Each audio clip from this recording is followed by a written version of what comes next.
terms of my own presentation, I would hope that over the next 15 minutes or so to convey to you how important it is to have an integrated approach to all aspects of well-being in the workplace, which not only fulfills our legal obligations, but also benefits all concerned in other important ways. It's true to say that we're living and working longer than ever before.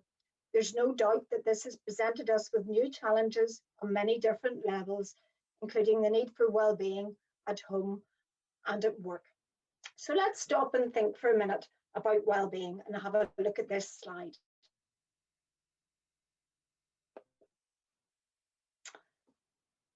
I want to ask you a question.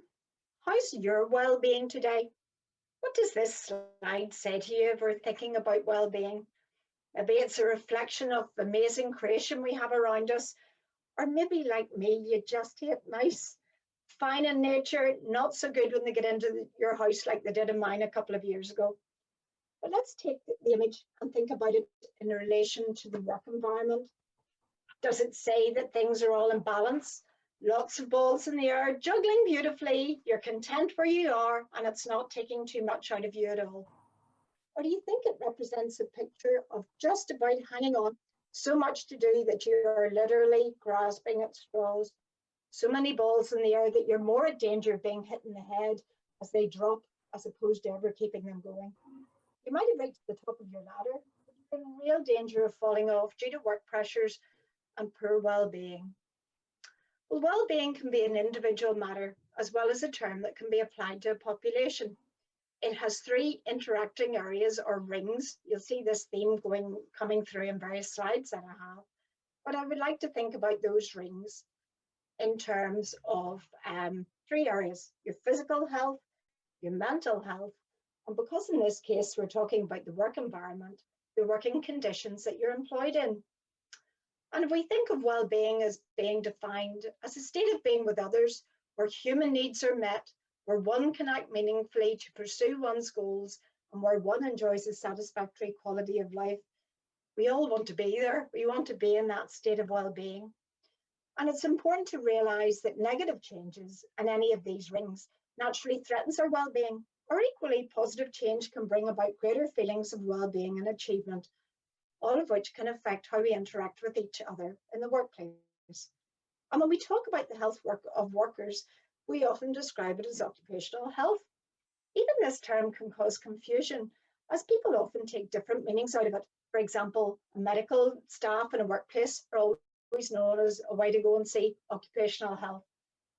But if we set that sort of thought aside for a minute, the critical part of occupational health is concerned with how work and the work environment can impact on workers' health, both physically and mentally, and also includes how workers' health can affect their ability to do their job.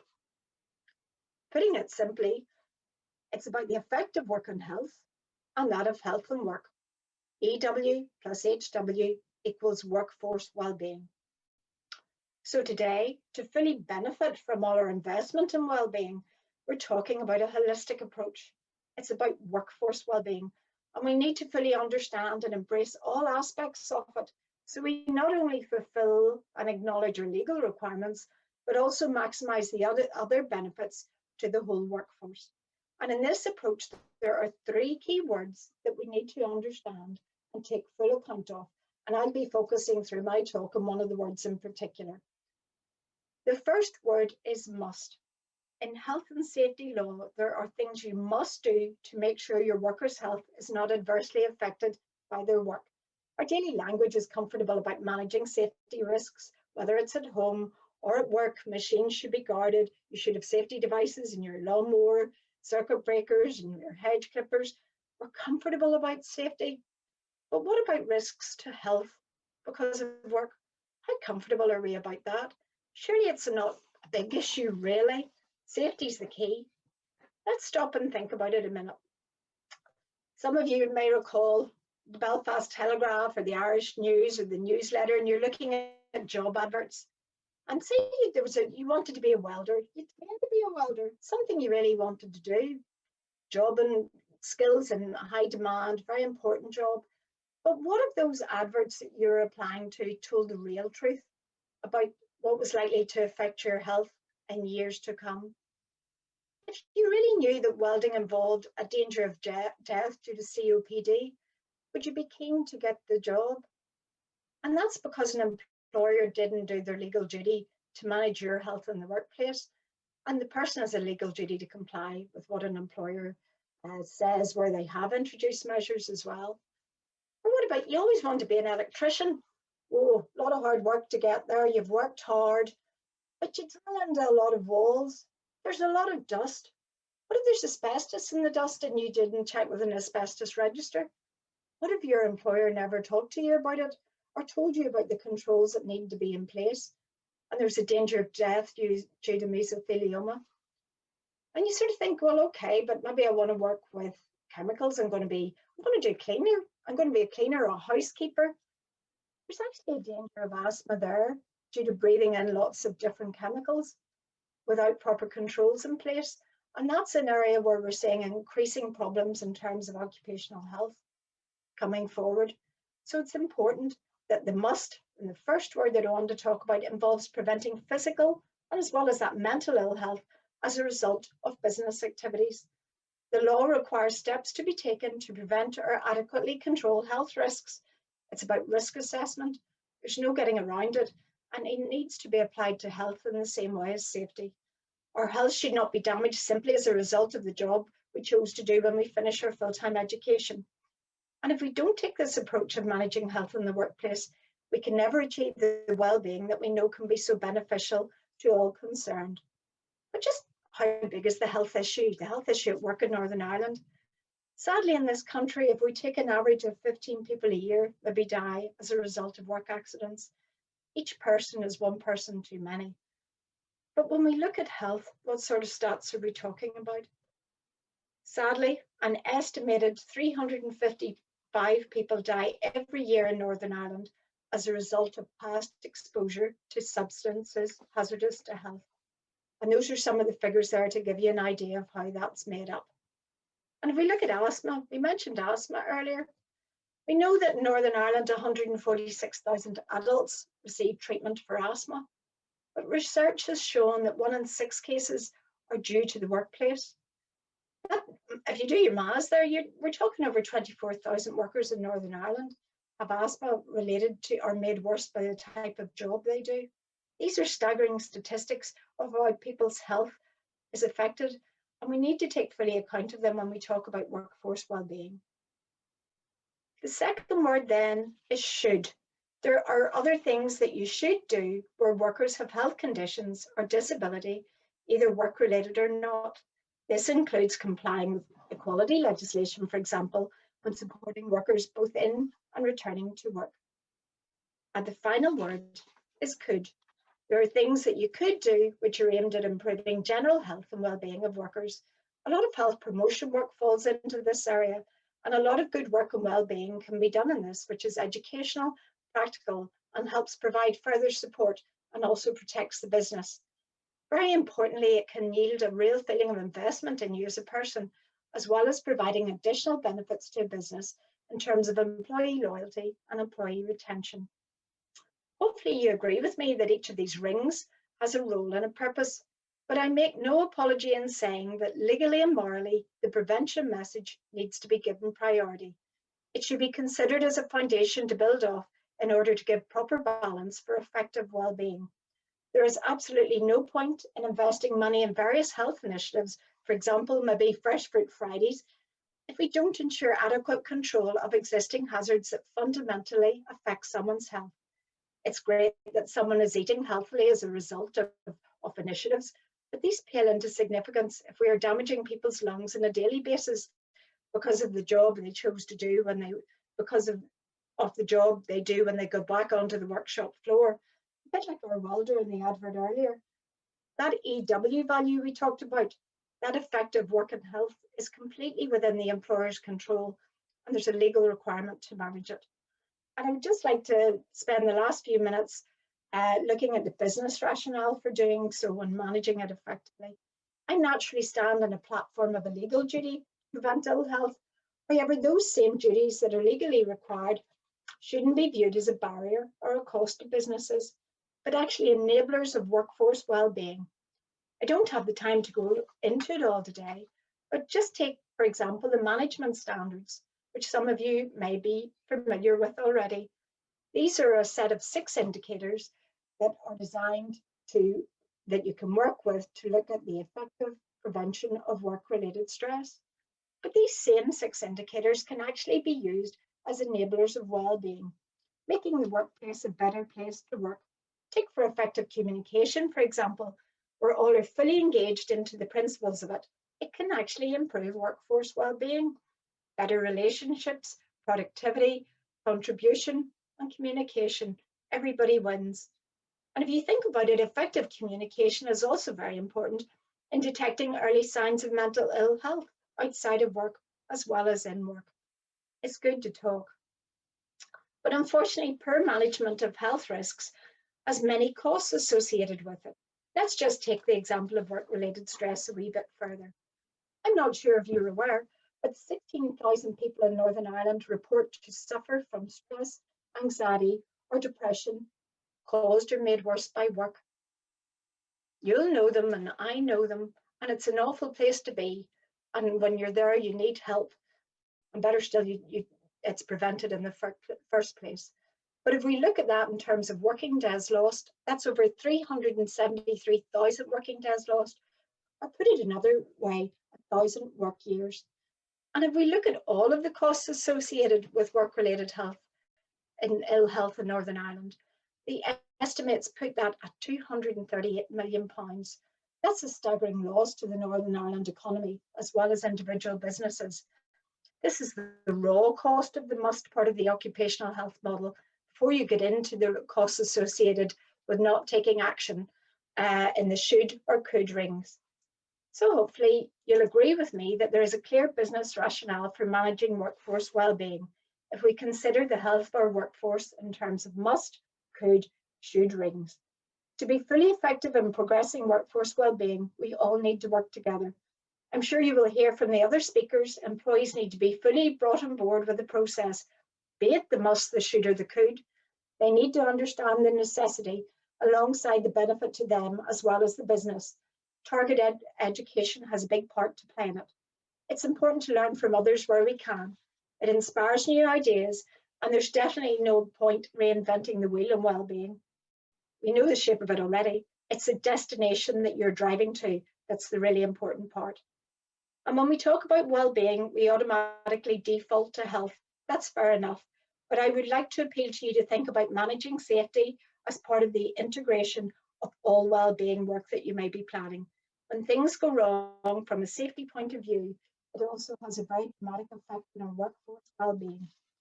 Part of my role involves a final review of accident investigation files to make a decision as to whether they should be passed to the Public Prosecution Service for Northern Ireland to recommend a prosecution.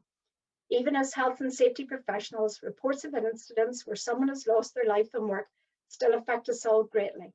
And in reading those files, I see the profound effect on workers and who have given those statements. So it is vitally important that all factors that affect well-being are fully recognised, and if something awful in work does happen, that appropriate support is given to employees. Now, Ernie will be desperately looking at his watch at this point. So can I please conclude by thanking you for your time and attention, and just to say that all of us here have the incredible privilege of being able to protect, improve, or influence the health and well-being of others, as well as the health of our businesses' bottom line and ourselves too. Hopefully I've addressed the issue of why businesses should take well-being seriously. Workforce well-being impacts us all on a daily basis, our work, our colleagues, the organisation in which we operate, and most importantly, our homes and families. It's very much about our work, our health, our lives, including my own mad bunch photographed here a few years ago. It's definitely not an easy job improving well-being, but it certainly is a worthwhile one. Thank you for your time today. Thank you, Nikki, for setting the scene. And I'd like to hand over now to our next speakers, and it's a joint team of speakers, Rachel Mulligan and Mary-Louise McKenna from Wood Innovations. Thank you. Hi everybody. Hi, so I'm Rachel and this is Mary-Louise. We've joined today to talk about keeping the wellbeing running in the difficult times we are in today, and the role of a wellbeing champion. So we are employees in a company called Wood Innovations. Wood Innovations began operations in 1996. We are a trade supplier of wooden floors, wholesaler and distributor. We specialise in supplying wooden floors throughout the UK, the whole of Ireland, and we're very good at what we do. Over the past 25 years, Wood Innovations has gone from strength to strength. We've grown quite rapidly over this past couple of years. Our head office is based in Warren Point, where myself and Mary Louise both work from. We recently have opened a depot in Walsall in Birmingham. That again has good working staff in it. That has become very, very busy. Our current numbers of staff between both depots is 25 persons. We supply different ranges of wooden floors, from laminate to vinyl to real wood, and we have a lot of our own brands out there within the market. We also supply Pergo and Chromo flooring.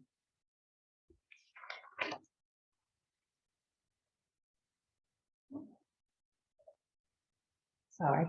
Okay, so on this slide you can see a couple of images. We registered to help improve the well-being of the staff within our company.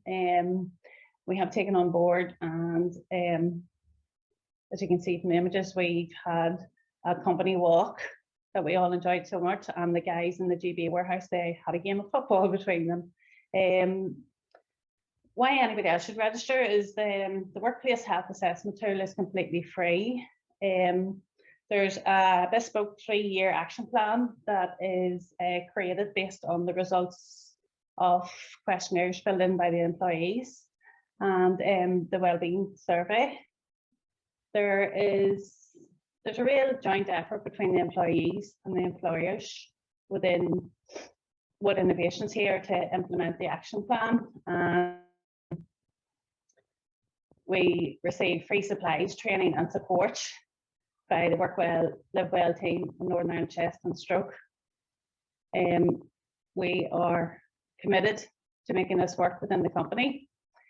This slide here, you can see our beautiful photographs. We all look very stunning and nice. The 4 of ourselves there in the picture, so it's Mary Louise, there's Edwina, there's Connor, and there's myself.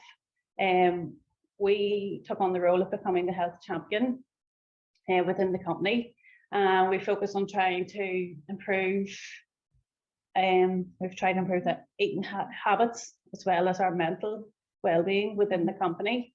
And we aim to implement lots more things within the company to try and help employees and also employers with a healthier lifestyle, mentally, physically, and hopefully a more enjoyable place to work in. Yeah. So over to me now. I just pass over to Mary Louise. So some of the benefits too of the health champion, you get to expand your knowledge on health and well-being and develop new skills as you gather some of the resources and stuff from the NI Chest, Heart and Stroke, which they've all been very helpful, especially Emma, who supported us during the journey. And you get peer-based support within all departments as well. So it's a whole group effort. We just sort of feed back the information to everyone else within Wood Innovations. And then we work together and just like initiate any of our plans within the action plan. And you also forge a more empathetic workforce. As you also grow a greater understanding of the key issues that have arisen through the questionnaire.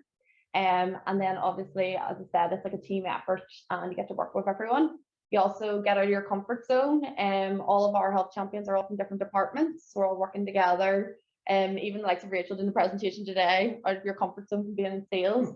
So it's just a great team building thing as well. On the next slide. Next one.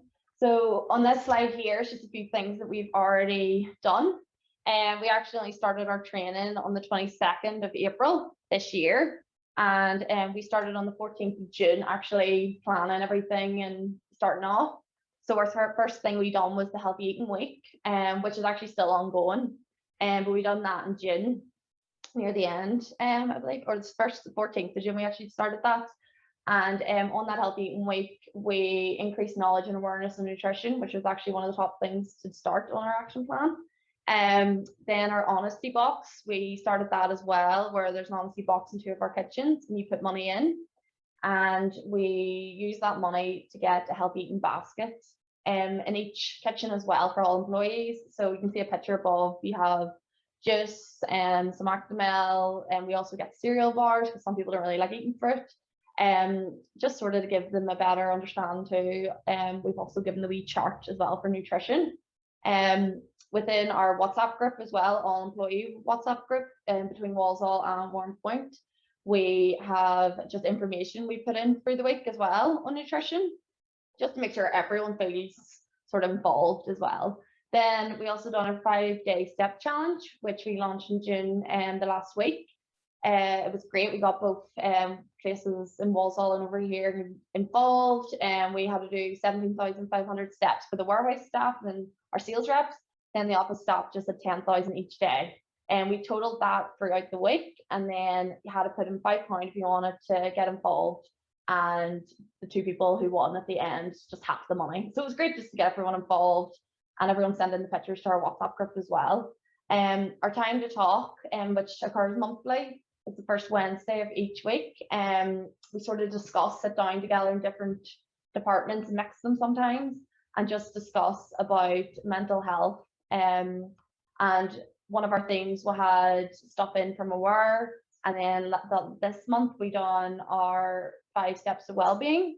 And then we've also done within one of our first quarterly walks we incorporated. So instead of time to talk, we done time to walk. And that was in the picture in the previous slides, with everyone getting together and going for a walk together and closing early on a Friday. So they were all really, and we also had very good feedback as well from everyone. Then for our plan ahead as health champions, we are going to start our cooking challenge with each department, sort of cooking different recipes for everyone in the business. So that's going to take turns for each quarter. Then mental health awareness will be starting on October 2021. So we're going to set in plans as well what we're going to do for that month, maybe some fundraising. Then we're also going to have health checks for both Walsall and over here as well. So we're going to plan someone coming in, do some health checks, BMI, and just help people get more knowledge and stuff in their fitness. Then we're also going to do a Christmas pajama day and do fundraising as well for that, just for a bit of a laugh, get some pictures as well. And then in 2022, we're going to get a first aiders sorted and assigned, and then also mental health champions. We've also already got people who are interested in that currently. And then we've also got other plans ahead as well within our 3-year plan. But that's just a few of the things we still need to implement. And I just want to say thank you for listening to me and Rachel. And I hope you have fun with the rest of your presentation. All right. Thank you, ladies. It all sounds great fun there. Thank you, Mary Louise and Rachel. I'll now hand over to our next speaker, and that is Andrew O'Doherty from Todd Architects. Hi, thanks very much. Can you hear me okay? Yeah. Just going to pop this up the screen and let me know if you can see that. Perfect. Yeah, so thanks for introducing me, and thanks for taking the time today to listen to us all. And I suppose what I want to discuss with you today is being a wellbeing champion and how we tackled this during COVID and lockdown, and how we were able to support our staff during, during lockdown when we were all at home. So just a wee bit of a brief overview. I work for Todd Architects. Todd Architects is one of the UK's leading architectural practices, and if not the largest independently owned architectural practice in Northern Ireland. We have offices in London, Belfast, Dublin and Manchester, and we work in a range of sectors across the UK. And we've been running since 1976. And as you can see by my face, I haven't been around that long, but I've been with the company now nearly 3 years. we work with a range of companies from the likes of Amazon right down to the RLNI. So we have a range of clients we work with. And I suppose this is where we were all at on the 22nd of March, I suppose, last year. And it is actually surprising to see this when I was putting the presentation together. We had taken photographs on the 22nd of March in the office. And our office in Belfast here, we have about 70 members of staff working in it. And as you can see, we're all sitting quite close together. And this now looks foreign.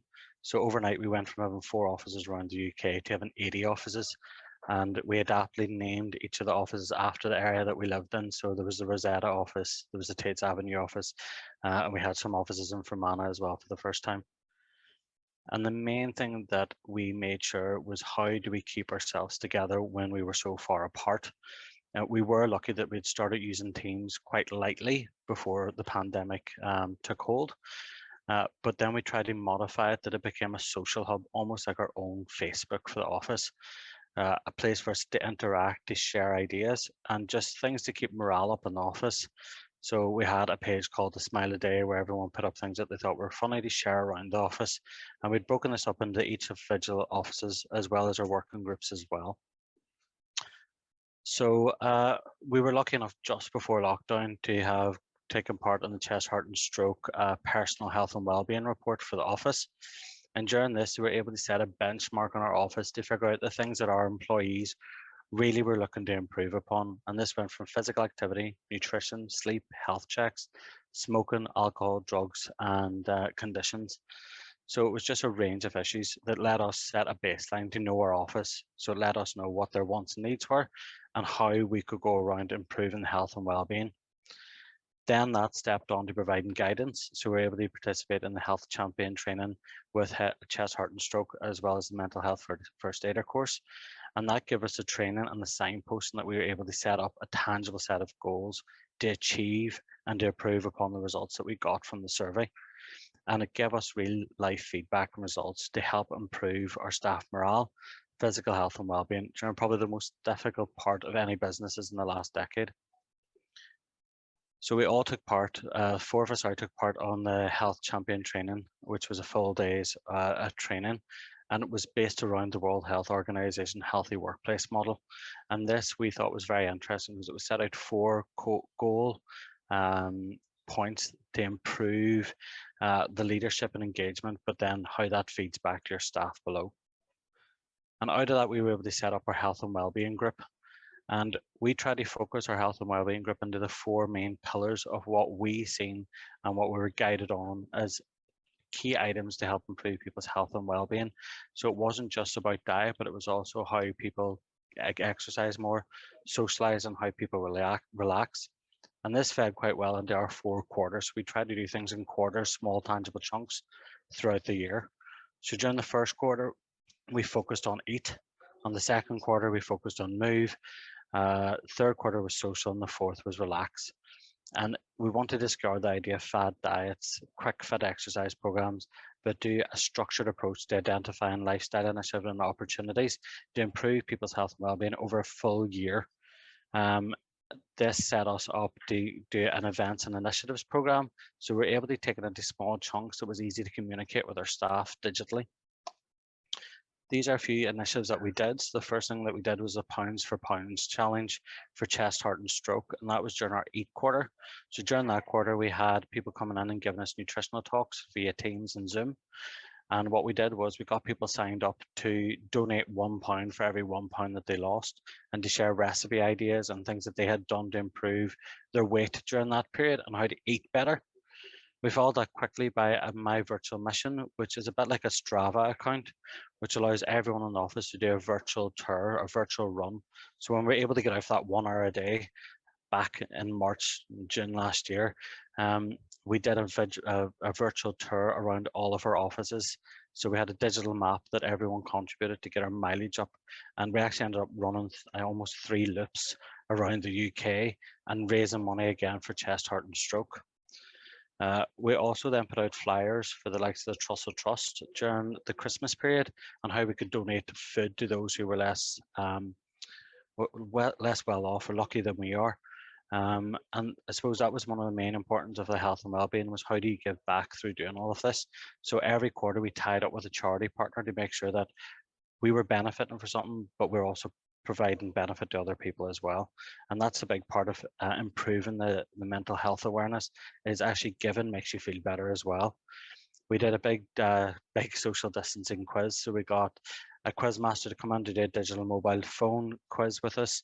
And we got all our staff across the offices involved in that. It was a really good initiative as well, that we donated money to the Friends of Cancer Centre. We had our exercise class as well with Menatonia. So Tammy came on to Zoom, and as you can see half of our bodies trying to do exercise while corded to our computers, which was funny when we did do it. We did a virtual marathon in replacement of our natural Belfast City Marathon last year.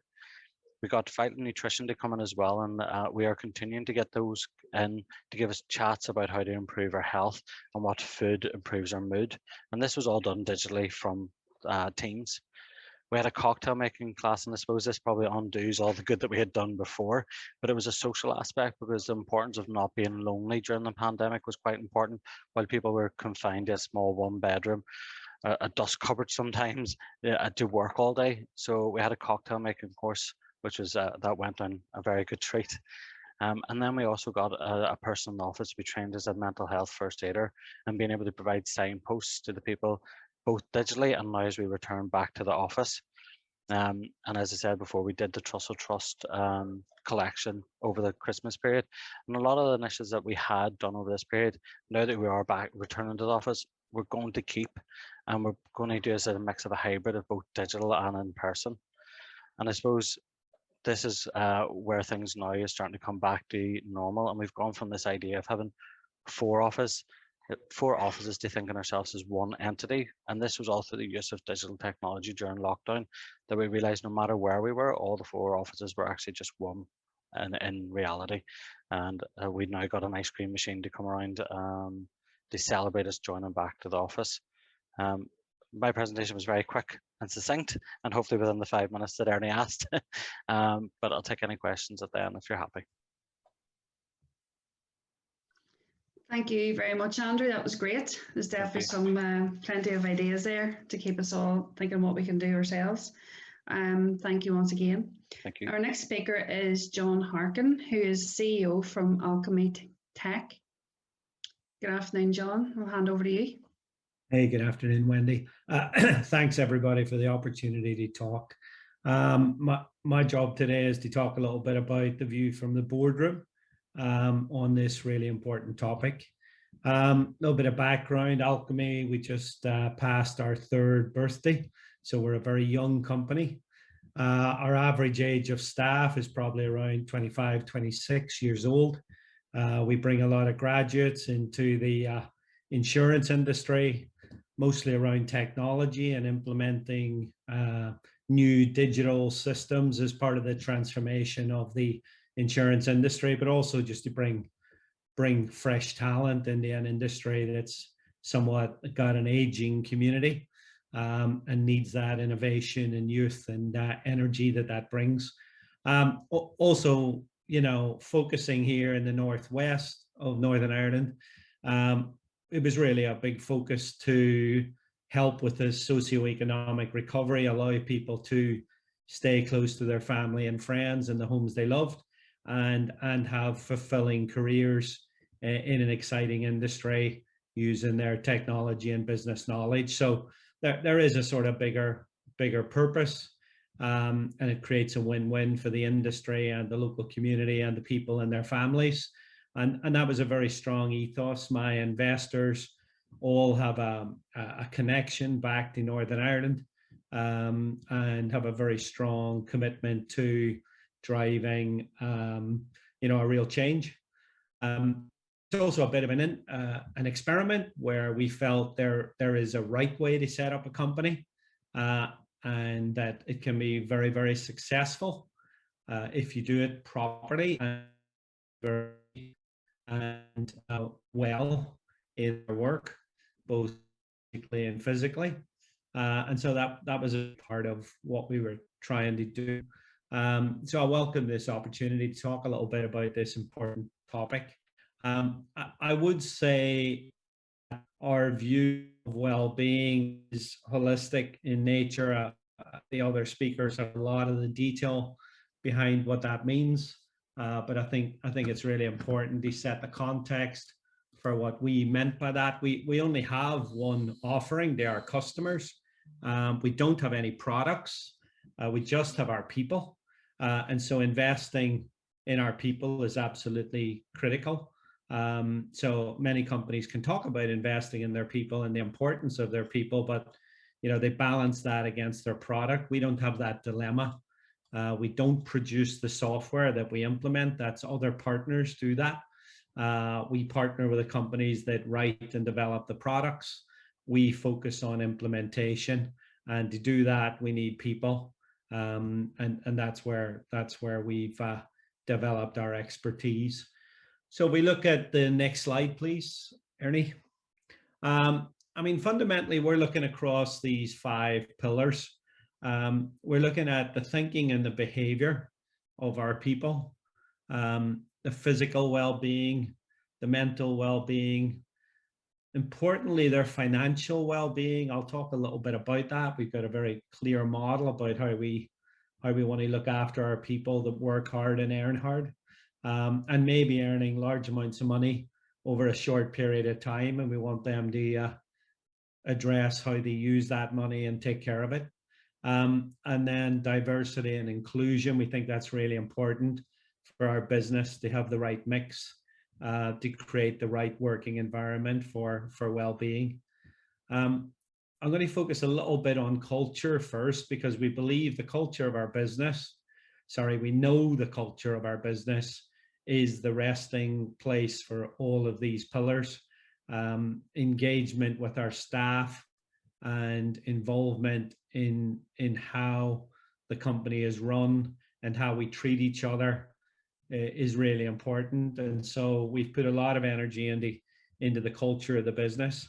On well-being, we did look for some support. We went to DHCNI and we did a survey up front about well-being, and it really got us thinking correctly around that.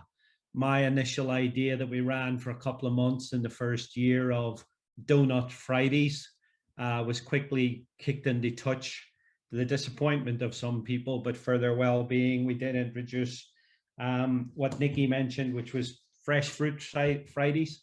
I was a bit overly enthusiastic with the donuts, I think. But we got some great support and help through that survey and getting our heads around this whole topic.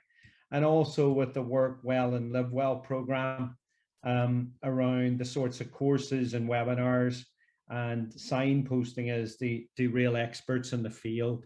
It was very helpful. Why did the board and myself want to put so much energy and thought into this? Because quite frankly, we wanted increased employee engagement. We really wanted a high-performing organization, and we really wanted to be able to recruit and retain key talent that we were going to invest significant amounts of money in and time in training. And that was supported by the health and well-being survey from CIPD, which said, if you really make this investment and take it seriously as a board, you'll have better employee morale and engagement, a healthy and more inclusive culture, and lower sickness and absenteeism. And we're going to talk a little bit about those hard-nosed business measurements that my board hold me accountable for, and my investors hold me accountable for as the CEO, because we really have invested very significantly in each of these pillars in time and money. So let's talk about culture first, and let's move to the next slide, please, Ernie.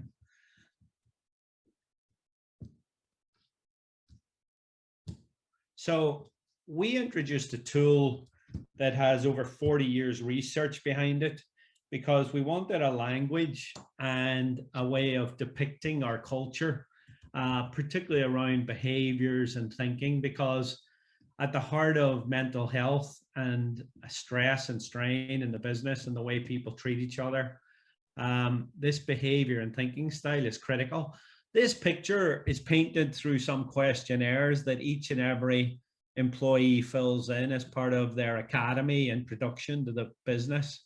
And on the first day of the academy and their training, they're sitting filling in a questionnaire about culture and behavior.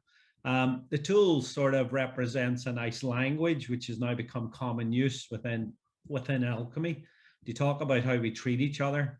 And the bright blue is a welcome sign from each employee. And we get this pattern on how they want to behave and how they want to treat each other.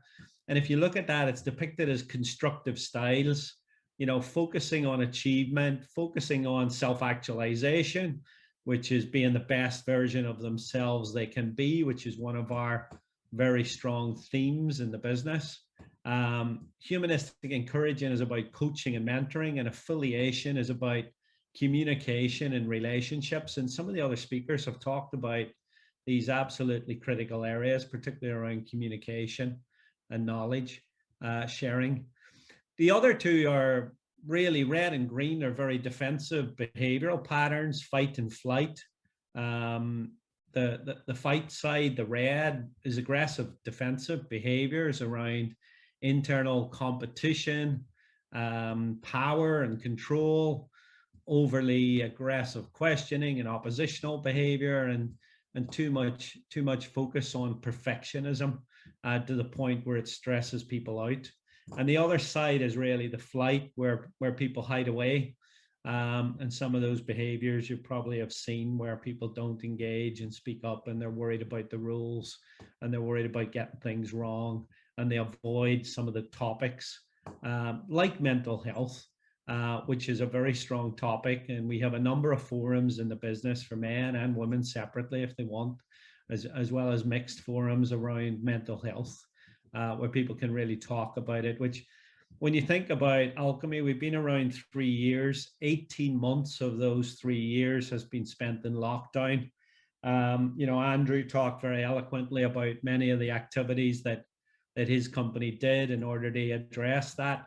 We're very aware that the culture of the company lives between the 2 ears of each of our employees. It's inside our heads and inside our hearts and the way we behave and think. So, you know, it's really important that we've tackled some of these areas as well. But this picture of the culture laid out for the board, because we've saw the picture time and time again from each employee that filled in the questionnaire, that this is the type of culture we have to develop, and that at the board we have to invest significantly in ways of avoiding this, for example, internal competition. So people don't compete for promotion at Alchemy. There's a very clear standard set to progress through your skills in both behaviors and technical competency.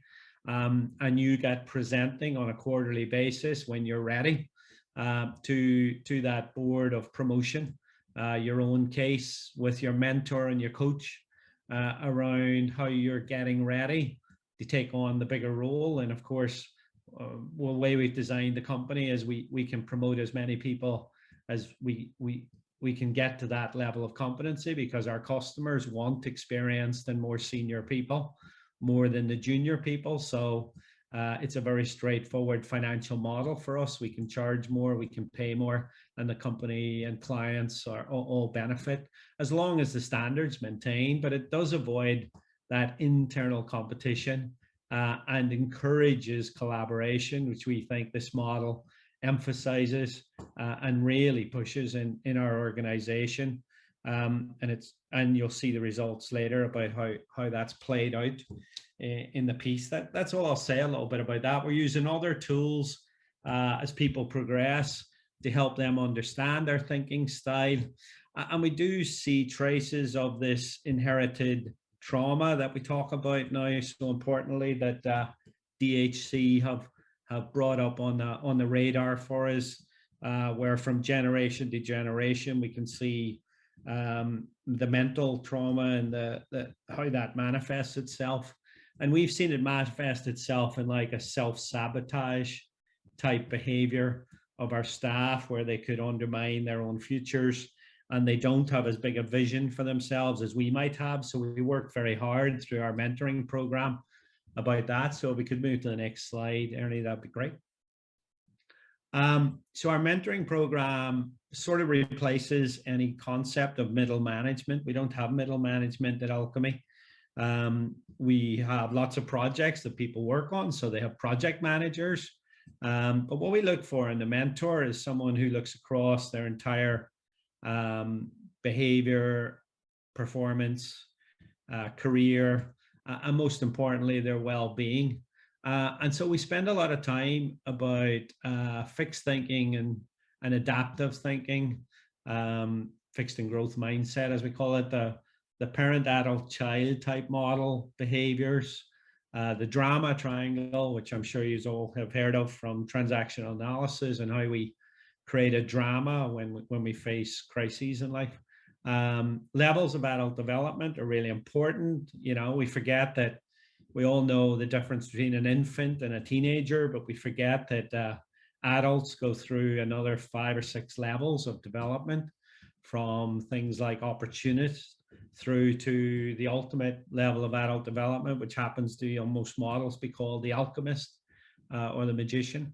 And we introduce that language and allow people to see their thinking and how that limits them and how it can sabotage their growth, or how it can help them and others grow.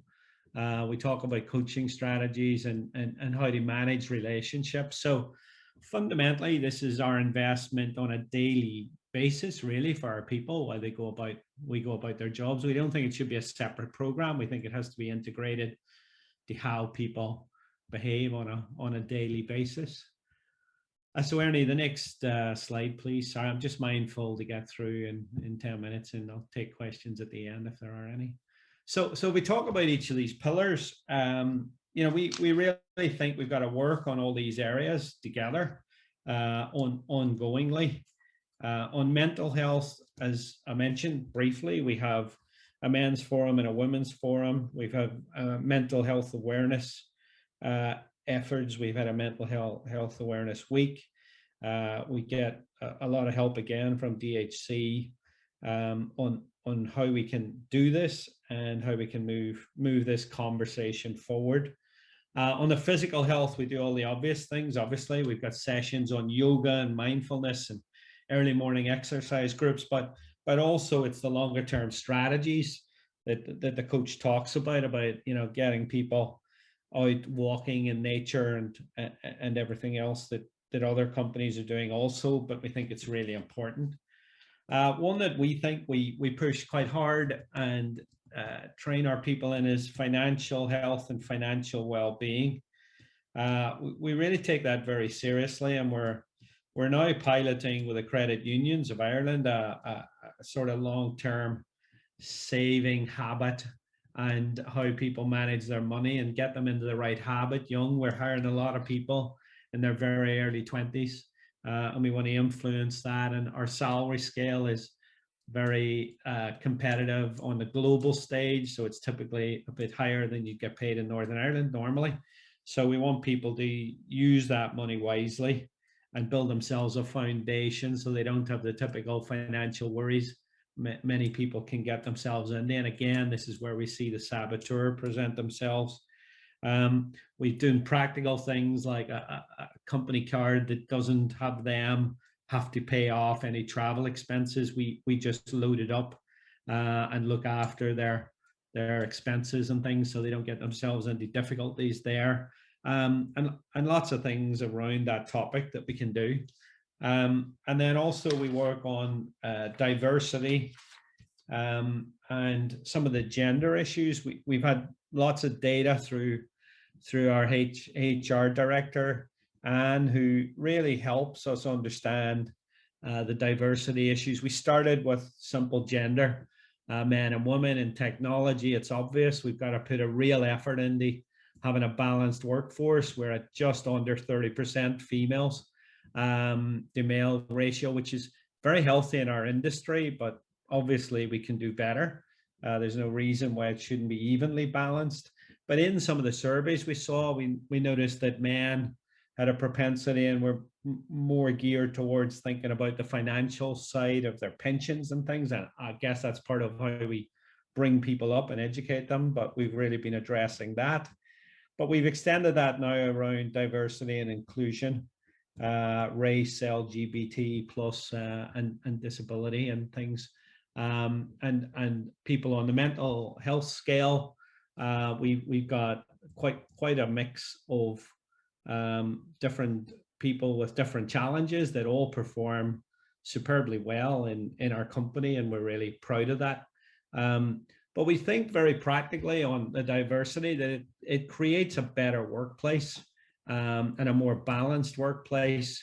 And we've seen that in our get-togethers. You know, I can't imagine having some of our get-togethers when it's a 90 or 95% men rather than a more balanced workforce we have. It's much more pleasurable and much more constructive.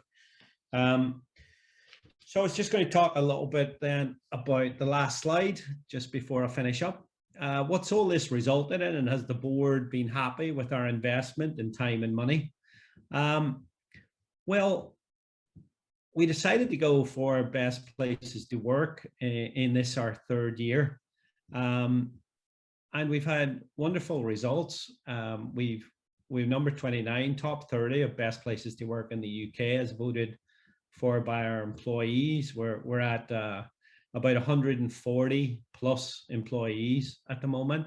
So it's been a fairly rapid growth.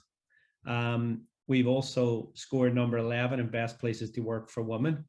And that's something we're very proud of as well. 97% of our employees have said it's a great place to work. 96% have said Alchemy promotes physical and mental well-being, and 92% of Alchemist's psychological and emotional, it's a healthy place to work. Long-term sick is only 2 people of 140. That's too many, obviously, but you know, it's a good healthy stat in our industry. Our attrition is very low, 3.5%. We invest 6 months of training and quite a lot of money in education. So keeping attrition low is really important. We certify people in a way that's globally competitive for them, but each and every morning we want them to choose to come and work at Alchemy because it's a great place to work. So they're certified and could go get jobs anywhere in the world, really. Our revenue has increased 63%. So, you know, it's a very healthy growth curve we're on. And by treating people this way and pitching for their own promotions, 90% of people are promoted at the end of their first year. The training's been really embraced and going very well, and overall the company results are great. So we're going to invest more in this area and look to our partners to give us more advice on how we do better. But clearly the results speaks for themselves, and we're really pleased.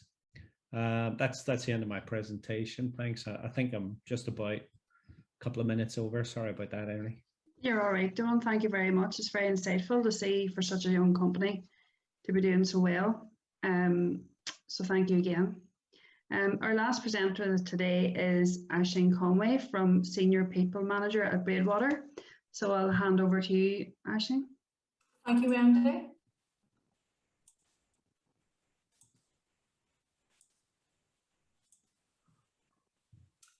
Can that be seen okay?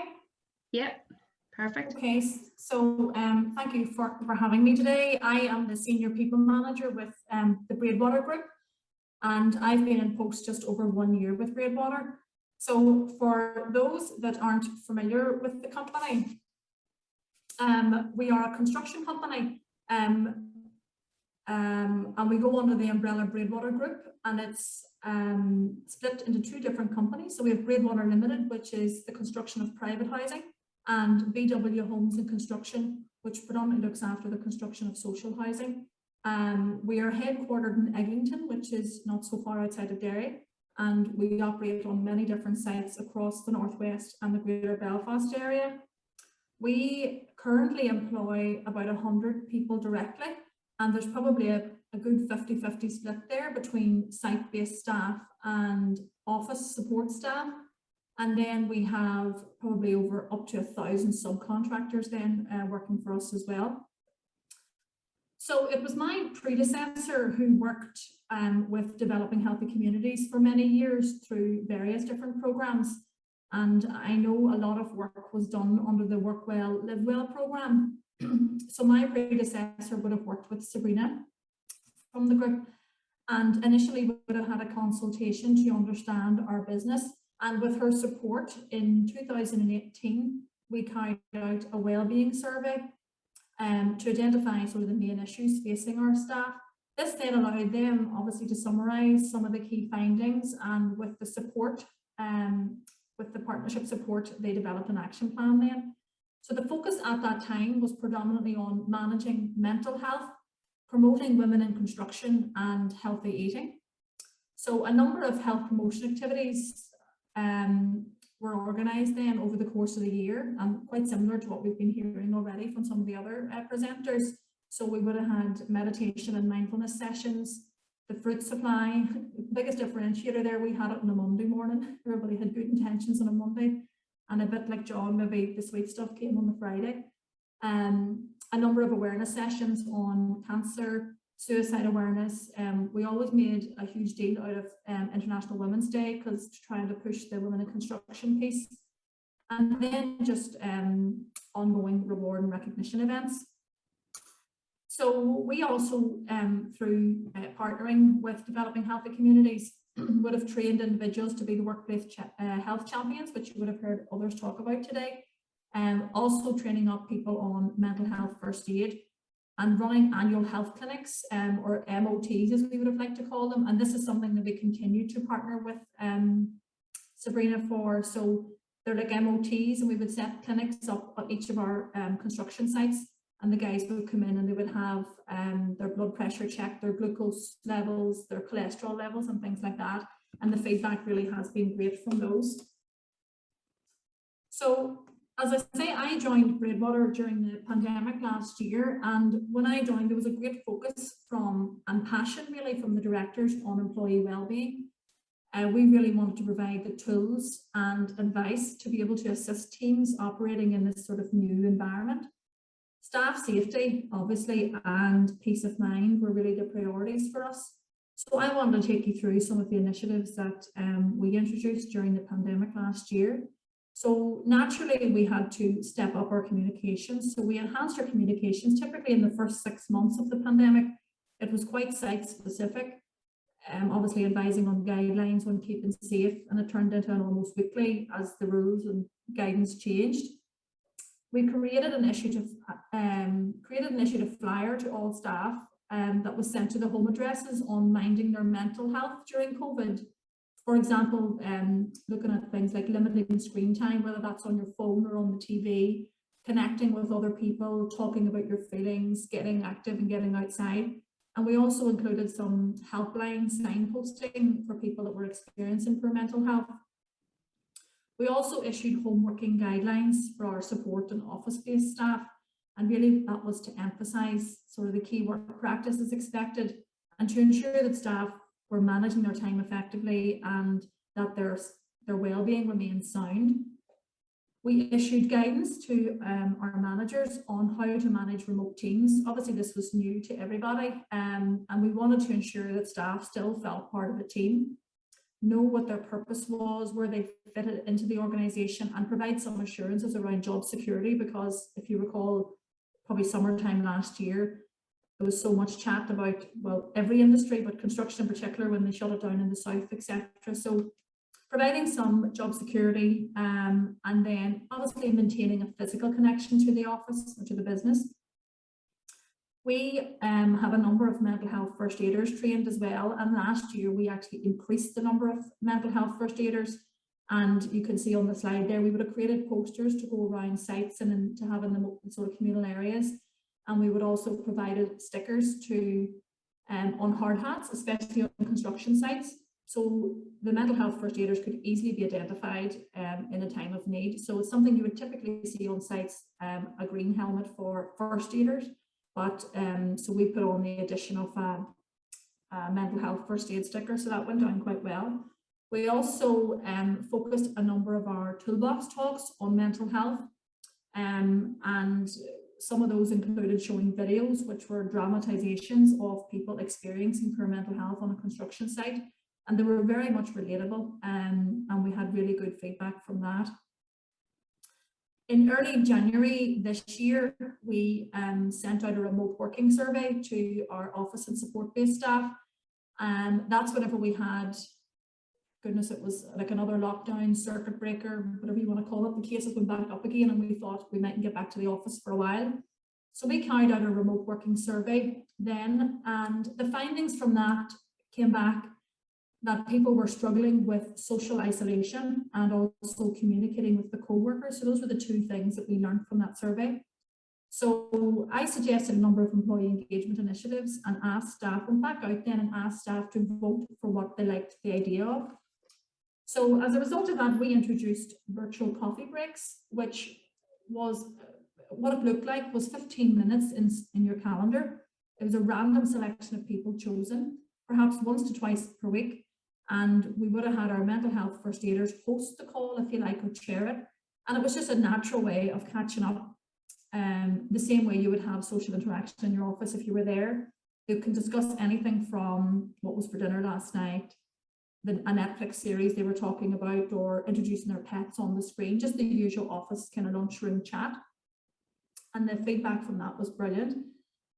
We also held a virtual group business update. Again, with working remotely, there's less opportunity to update staff. You know, if you're in the office, you're not maybe getting all the snippets of information you would typically hear in the office. So we had a virtual update, and we had management from every site, as well as all the support staff.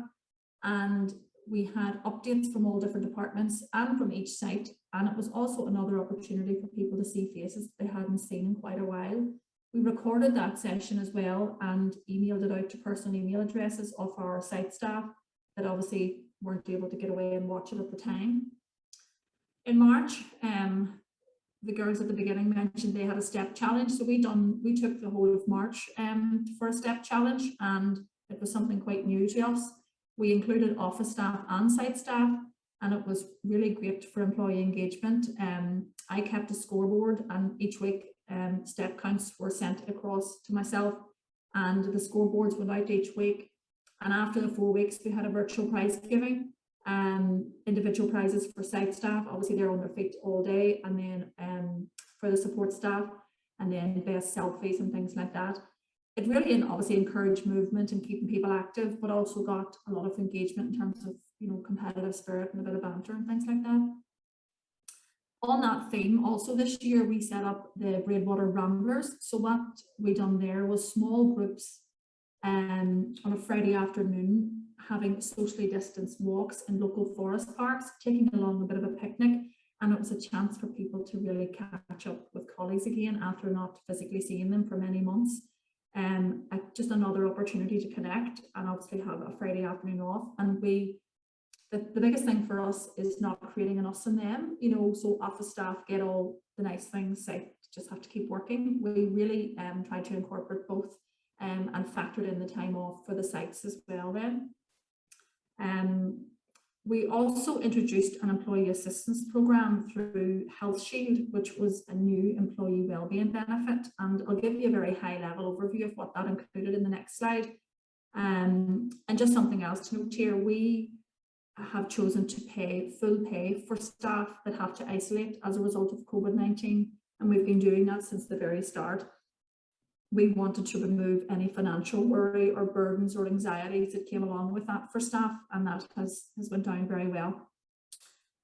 Typically, the feedback and benefits that we have realised through all these initiatives and all the work we've done on wellbeing in a number of years is that our employees feel really supported. There's a sense of connection, and it really helps to foster good working relationships. We're operating a hybrid situation at the moment for the obviously sites are full steam ahead, but we're operating a hybrid situation at the moment for office working. So it's just been a good opportunity for us to help obviously foster the good working relationships, be able to still be creative whilst we're working online and remotely, and have a sense of belonging to the organisation, which is key for us. And obviously when our employees flourish as people, then we're going to flourish as a business. Similar to what John had said, we're quite lucky to experience very low absenteeism.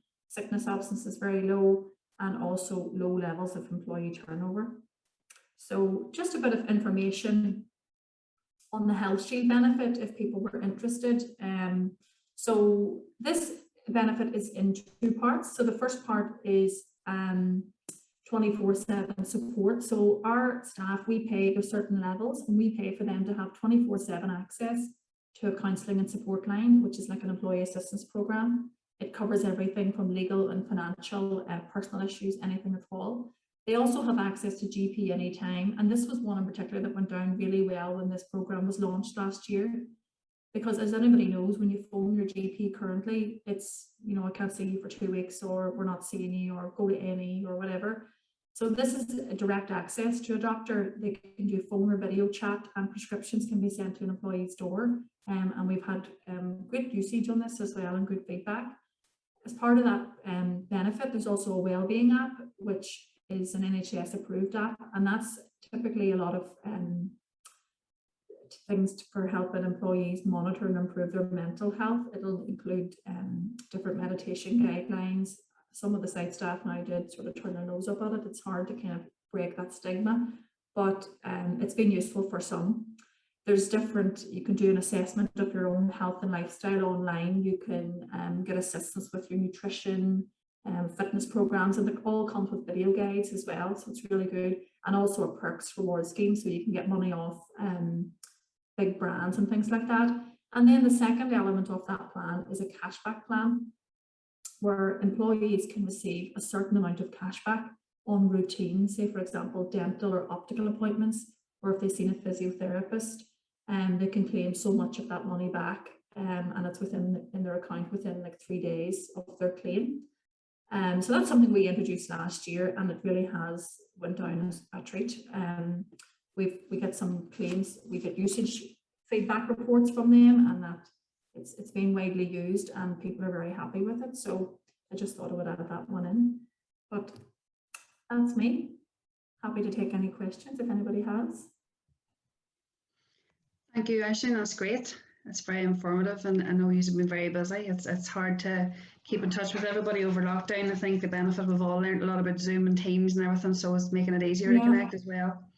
Yeah. Folks, we just have a short time available for questions. If anybody would like to raise any questions to the group, if you just want to type them into the Q&A, or if there's anything else comes in, maybe you'd let me know. Maybe the first, I'll kick it off with just if anybody would know, what is the biggest barrier to developing these wellbeing programs? Or I know a lot of companies have seen buy-in from senior managers, and I know that's always key, but what would be one of the biggest barriers anybody has faced? I think from our perspective, it's finding the time, and it's cliche as it sounds, you have to make the time, but whenever there are certain schedules of work, and then you're maybe asking people to come out of that to do certain things, it can be difficult to carve out the time. We've done it now, but it's not always easy done. So for us, I think that will be the biggest issue when we are so busy. It's carving out the time for it. Yeah. Wendy, it's not necessarily a question, this, but Emma, I think would be quite happy to talk for a couple of minutes just to explain to folk how to get on to the program in both her area and also Sabrina's area. Yes, no problem at all. I'll share my slides as well, just because I have a couple of QR codes and things like that people might want to use if they are keen to access the program, or even just get in touch with Sabrina or I with any questions that they might have. So bear with me just a wee second.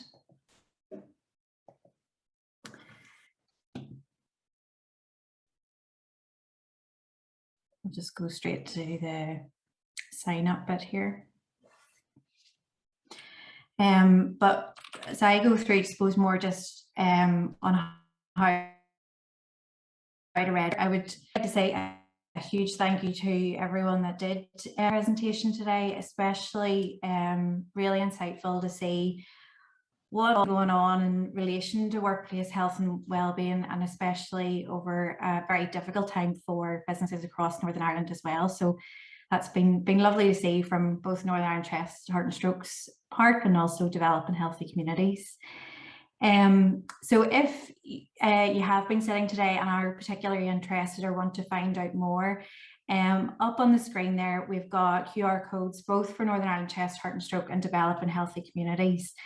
So myself, who works in Chest Heart and Stroke, we would be the service provider for Work Well, Live Well in the Belfast, Northern, South Eastern and Southern Trust areas.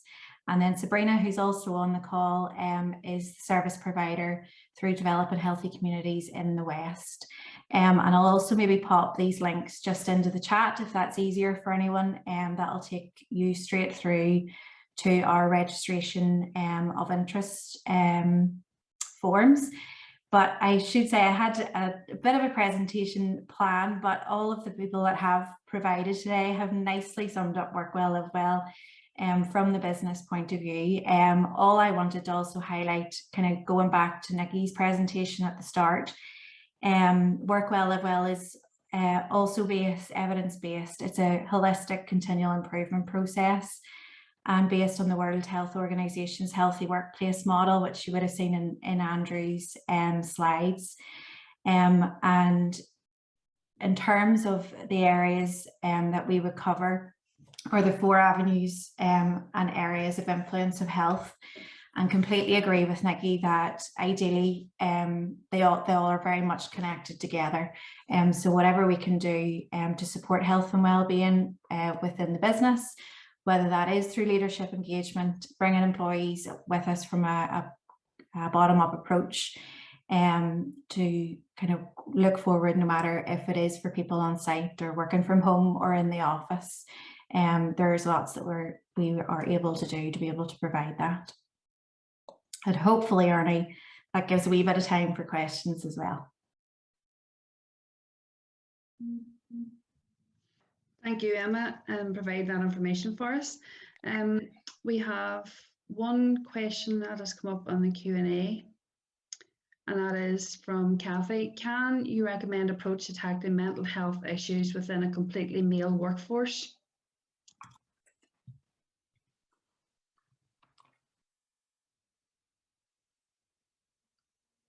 Over to Vito.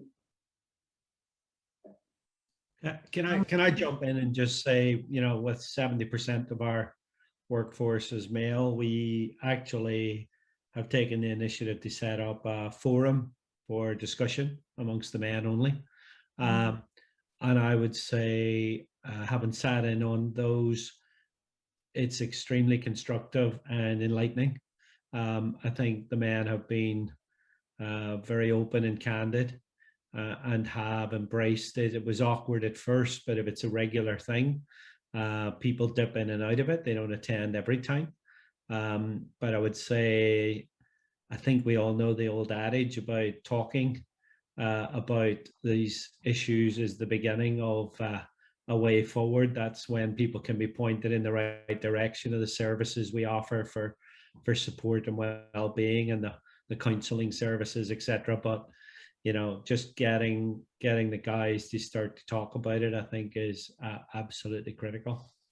So give it a go. It won't go smoothly at first, and you might not have a big attendance, but word will get around and it will gather momentum. Thank you, John. Emma has shared the links there in the chat, folks, to the group. So if anybody wants to download those, obviously Ernie will circulate them after the meeting as well.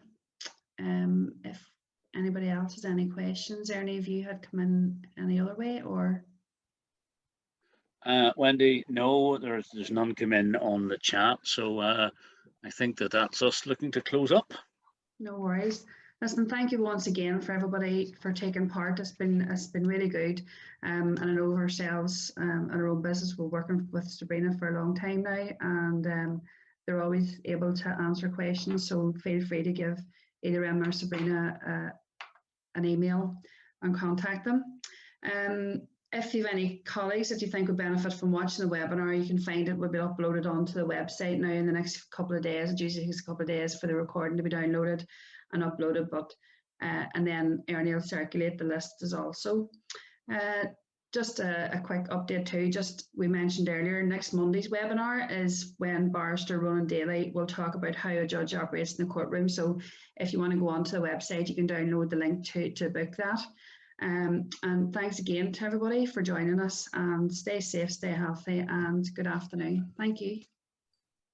Thank you. Thanks very much.